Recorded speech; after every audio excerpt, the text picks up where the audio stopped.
Chapter 9. Cain and Abel. Begin all acts and thinking by using Al-Kalum the All. Tablet 9. Seths Offering. Conscience helps him. He returns to Cadman and the Kaaba.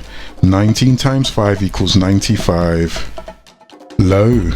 When Seth heard these words, he was amazed and inclined his heart to Nakash's treacherous speech, and he said to him, "Did you say there is another world created other than this one, and other creatures more beautiful than the creatures that are in this world?" Shaitan said, "Yes, behold, you have heard the name Nod, but I will yet praise them and their ways in your hearing." But Seth said to him, "Your speech has amazed me, and your beautiful description of it all.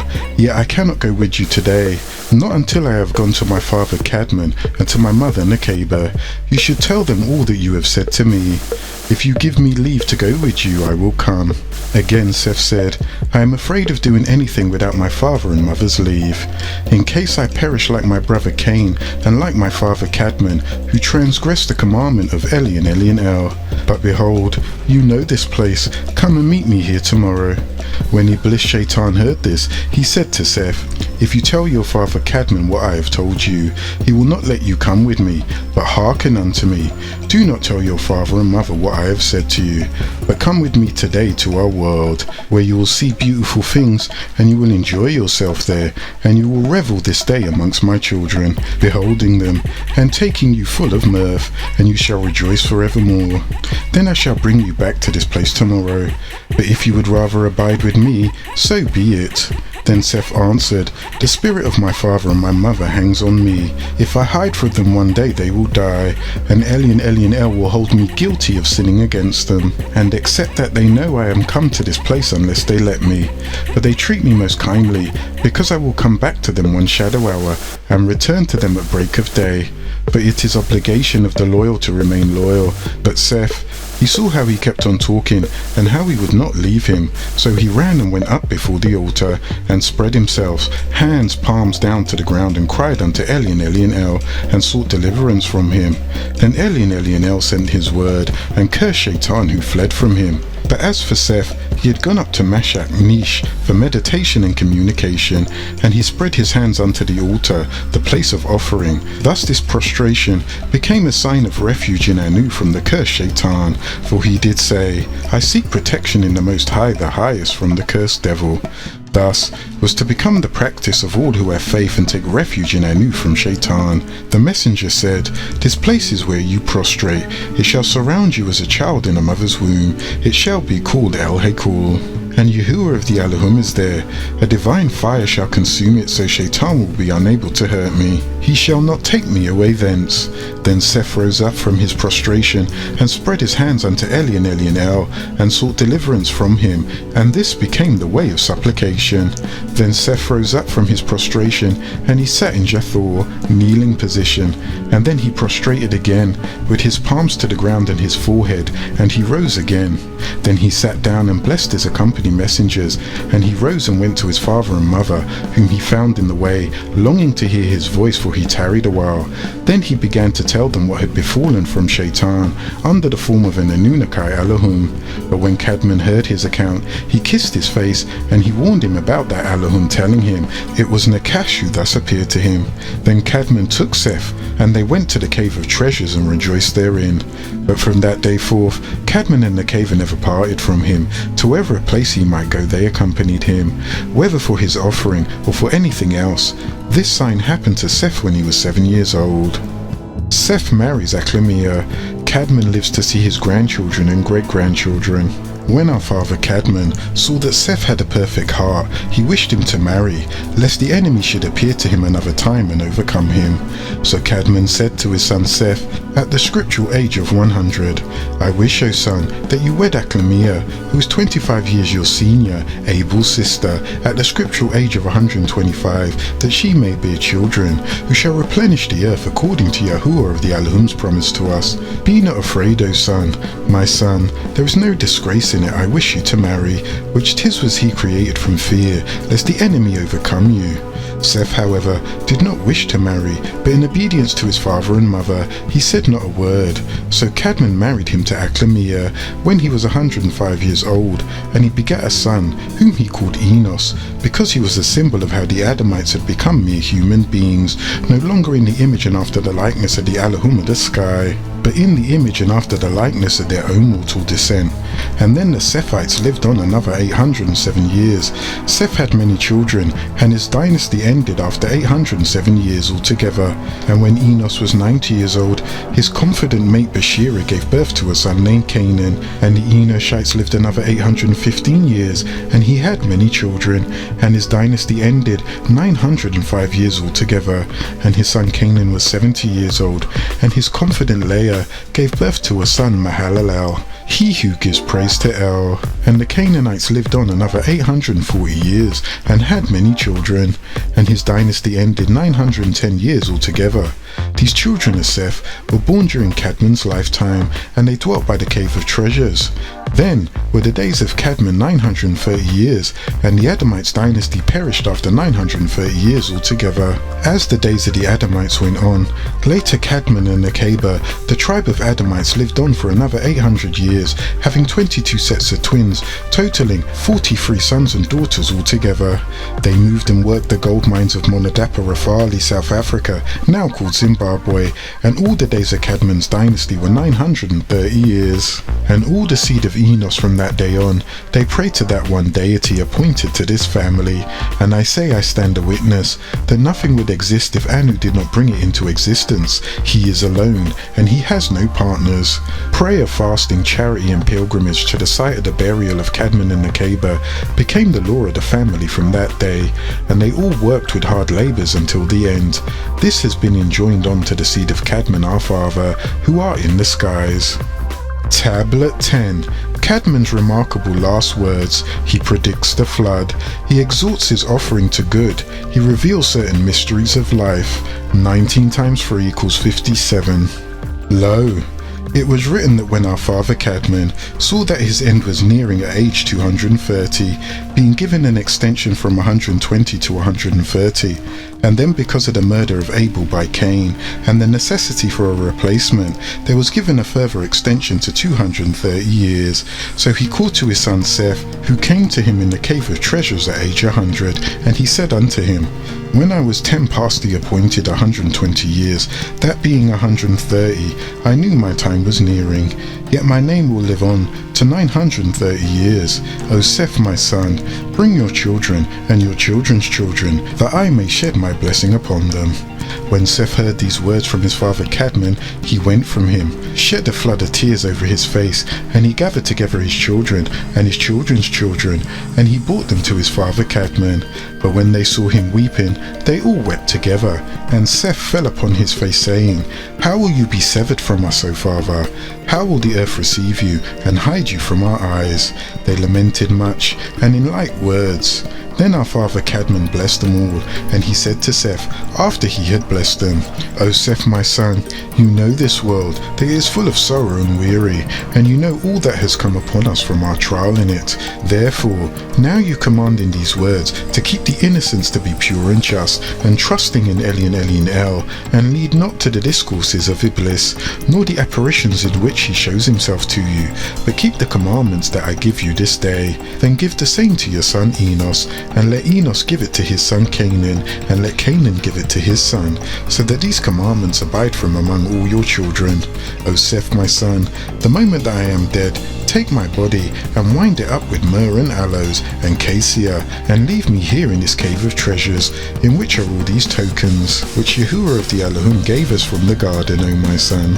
Hereafter shall a flood come and overwhelm all creatures, and leave out only 80 souls, and that one shall bear a while in the craft, an unsightly being, lack of melanin, absence of divinity, a menace in this world, and he shall breed 11 of the most treacherous human devils to grace this planet. But O my son, let those whom it will leave out from amongst your children at that time take my body with them out of this cave, and when they have taken it with them, let the oldest amongst them command his children in a ship, until the flood has been assuaged, and they shall come out of the ship.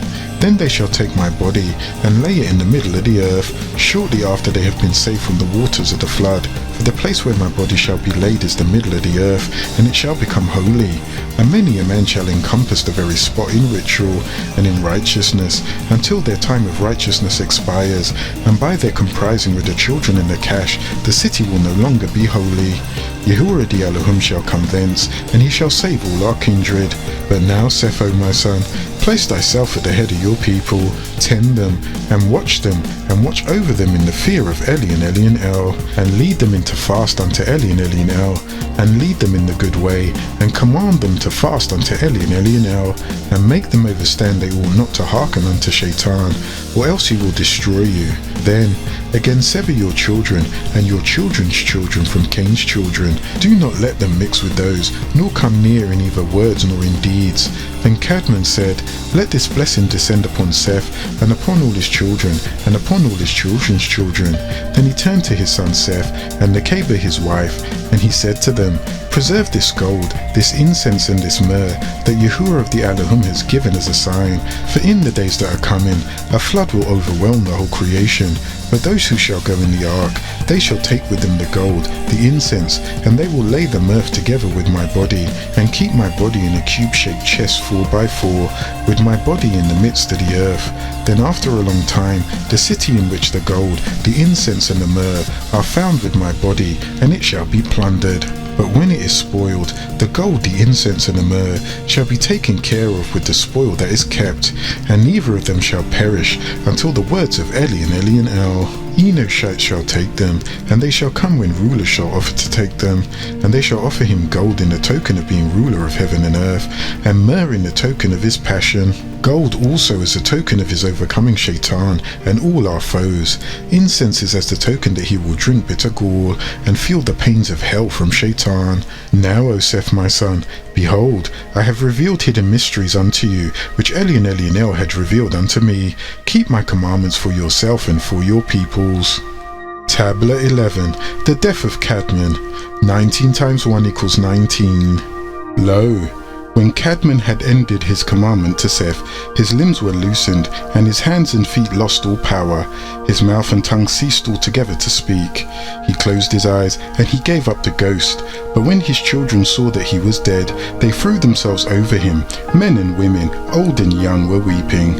It is said that the death of Cadmon's body took place at the end of 130 years, but his name lived on as head of the Adamite dynasty, and that it was believed that he lived upon the earth 930 years. On the 19th day of the month now called Ramadan, after the reckoning of the impact of the moon and its lunar logging at the 1300th hour or noon, on the 5th day, Friday, this was the very day of his birth. Thus his children gathered on that day and that hour in remembrance, and on which he rested, and the hour at which he died was the same as that as which he came out of the garden. Then Seth wound him up well, and embalmed him with plenty of sweet spices from the sacred tree and from the holy mountain. And he laid his body on the eastern side, and he placed in front of him a lampstand which kept burning. Then his children stood before him weeping and wailing over him the whole shadow hour, until the break of day. Then Seth and his son Enos, and Canaan the son of Enos, went out and took good gifts to offer to Yahuwah. But Nekeba said to them, Wait until I have first offered Yahuwah our offering, and to keep by him the soul of Cadmon his servant, and to take it to rest. And they all stood up, and they all prayed. Tablet 12. Seth becomes head of the most happy and just tribe of people who ever lived. 19 times 1 equals 19. Lo, after the death of Cadmon and Nekeba, Seth separated his children and his children's children from Cain's children. Cain and his seed by his wife Labuda. Their first offspring was called Enoch, and Enoch's, those are dedicated, confident wife gave birth to her fugitive they named Irad, and Irad's confident wife gave birth to Mehujael, one smitten by El, and before his death, his confident wife gave birth to Cain Methushael. His confident wife gave birth to the most powerful one in the line, Lamech. And this Lamech, he who is powerful, took for himself 2 wives, one dressed very beautiful named Ada, and the other who did cunning and conniving things, Zillah. The confident wife Ada gave birth to Jabal, who moves like a stream of water. He was the father of those who built tabernacles and those Bedouin flock raisers, and his twin brother's name is Jubal. He also moved like a stream, but he became the father of musicians and makers of instruments and those obsessed with music and theatrics. Zillah also gave birth to one who would have sex with his own mother and sister, also called Cain. He became an instructor and toolmaker that later worked in the metals, brass and iron, that made weapons of destruction. This two-ball Cain, this is the one who had incestuous intercourse with his own mother and had a sister named Naama. She was gentle and pleasant. Lamech called his wives together Ada, the beautiful ornament, and Zillah, and he said, "Listen to what I have to say. I, as your husband, want you to give more attention and listen well, because I killed my own son, not before he stabbed me with a spear. He struck me because I questioned him concerning the sexual intercourse with his mother Zillah and his sister Naama, and his answer bruised my heart. If the death of our ancestor Cain was the Elohim's grudge, then because I killed my own son Cain, who is called Tubal Cain, who had sexual intercourse with his own mother, I should receive 7. Tablet 13. The dwellings of Cain and Seth. 19 times 6 equals 114. Lo, and Cain went down and dwelt eastward, and Cain was banished from Nod, a province in the city of Uruk, or Erech, or Araph, for masquerading as his brother, and he went and lived below the place where he had killed amongst his own. And Cain was born again generations later as Tubal Cain, and the 7 curses met their course. But Seth and his children dwelt westwards in Tamaray, near the Cave of Treasures, in order to be near their father Cadmon. They crossed the small sea of reeds, and they would return yearly across the very same sea of reeds into the deserts, until they arrived at the most holy site, where the body of Cadmon and the Kaaba rested in a cave called Hira, the Cave of Treasures. And Seth the elder, tall and good, with a fine soul and a strong mind, stood at the head of his people, and he tended them in innocence, patience, and meekness, and he did not allow one of them to go down to Cain's children. But because of their impurity, they were named children of the Elohim, and they were with Yahuwah of the Elohim, instead of the 200 Elohim who fell, for they continued to praise to Elyon, and in singing psalms unto him, in their cave, the Cave of Treasures. Then Seth stood before the body of his father Cadmon and his mother, and they prayed shadow hour and day, and they asked for mercy towards himself and his children, and that's when he had some difficult dealings with the child, and he would give him counsel. But Seth and his children did not like the earthly work, but gave themselves to heavenly things, for they had no other thought but praises, and the giving of more praises, and psalms unto Elyon. Therefore they did all times hear the voices of the Anunnaki Elohim praising and glorifying Yahuwah from within the garden, or when they went by Yahuwah on an errand, or when they were going up to heaven. For Seth and his children, by reason of their own purity, heard and saw the Anunnaki Elohim. Then again, the garden was not far above them, but it is only some 15 spiritual cubits. Now 1 spiritual cubit answers to 3 cubits of man, altogether 45 cubits. Seth and his children dwelt on the mountain below the garden. They didn't sow, neither did they reap. They didn't wrought for the food, but for the body. Not even wheat, but only offerings. They ate of the fruit and of the trees well flavored, that grew on the plains where they dwelled. Then Seth often fasted every 40 days, as did also with his eldest children. For the family of Seth smelled the smell of the trees in the garden, when the wind blew that way. They were very happy, and innocent without sudden fear. There was no jealousy, no evil actions, no hatred amongst them, and there were no animal passion. No Enoshite amongst them went forth, either foul words or curse, neither evil counsel nor fraud. For the Enoshites of that time never swore, but under hard circumstances, when Enoshites must swear, they swore by the blood of Abel the just. But they constrained their children and their women every day in the cave to fast and pray, and to worship the Most High, Elyon. They blessed themselves with it, and they did so until the end of Seth drew near. Seth's family affairs, his death, the headship of Enos, how the outcast branch of Cadmon's family fared. Then Seth the just called his son Enos and Mahalaleel son of Canaan, and he said unto them, As my end is near, I wish to build a roof over the altar on which gifts are offered. They hearkened to his commandments, and they went out, all of them, both old and young, and they worked hard at it, and they built a beautiful roof over the altar.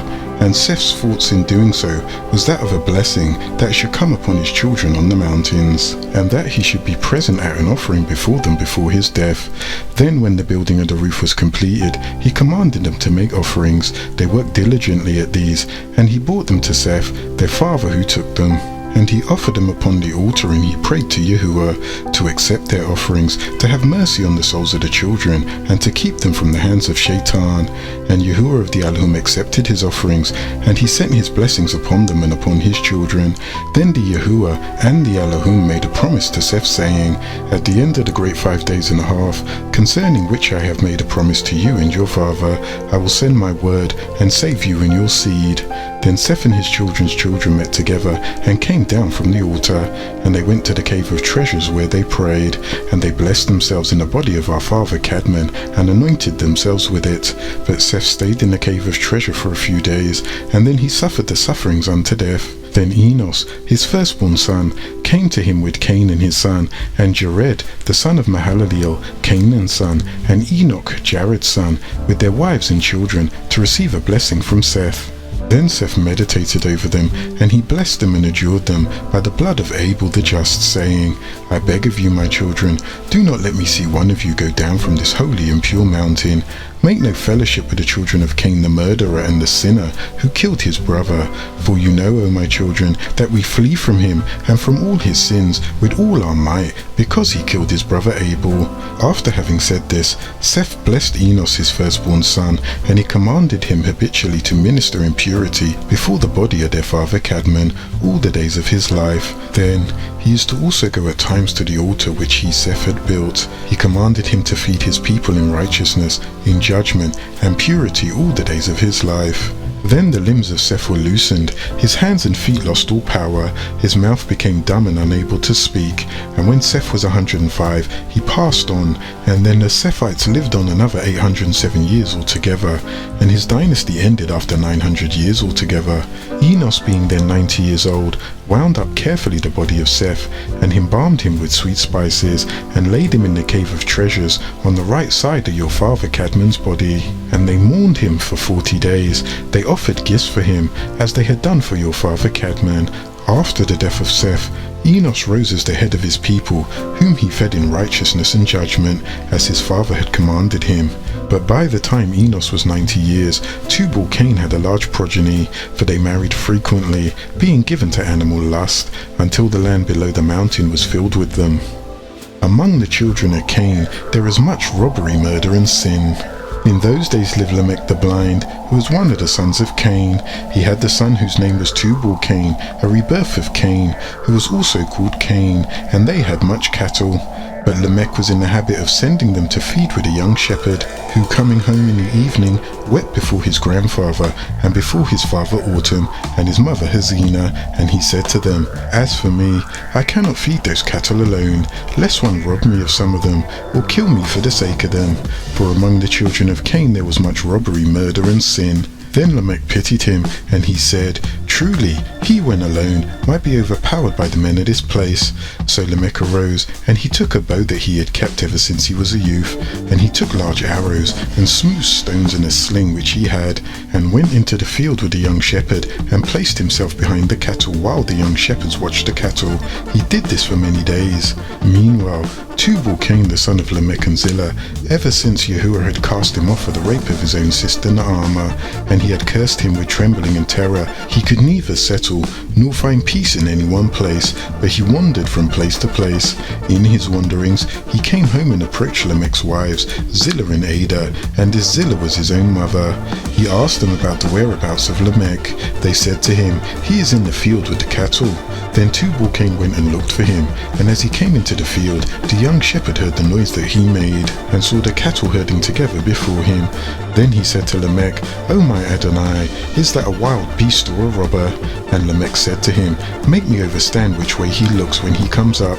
Then Lamech bent his bow, placed an arrow in it, and fitted a stone in the sling. And when Tubal-Cain came out into the open, the shepherd said to Lamech, "Shoot, behold, he is coming." Then Lamech shot at Tubal-Cain with his arrow and hit him in the side. And Lamech struck him with a sling that fell upon his face and knocked out both eyes. Then Tubal-Cain fell at once and died. Then Lamech and the young shepherd came up to him, and they found him lying on the ground. And the young shepherd said to him, "It is Tubal-Cain, your own son, whom you have killed, O my Adonai." Then was Lamech sorry for it, and from the bitterness of his regret, he clapped his hands together, and he struck with his flat palm the head of the youth, who fell as if dead. But Lamech thought he was faint, so he took up a stone and smote him, and he smashed his head until he died, in hopes to conceal what he had done from his wife Zillah. But yet this Tubal-Cain was her son in all his evils. Upon returning home, when asked where was the young lad, Lamech lied and said, "Him and Tubal-Cain went their way." He hearkened to the voice of Tubal-Cain, and all he said at the great city. I in sincerity pleaded with them to stay with us. When asked, "What is the blood on your hands?" he said, "Tubal-Cain smote me," and I responded, "But he has gone from us forever." But Zillah knew he could not have that blood on his hands unless he took his son's life. Lamech cried, "I am guilty. I should receive the 7 plagues that Gabriel Nusku promised my ancestor when he answered Cain, saying, 'Anyone killing you, I will have a grudge 7 times.'" And Lamech fell to the ground and was dead.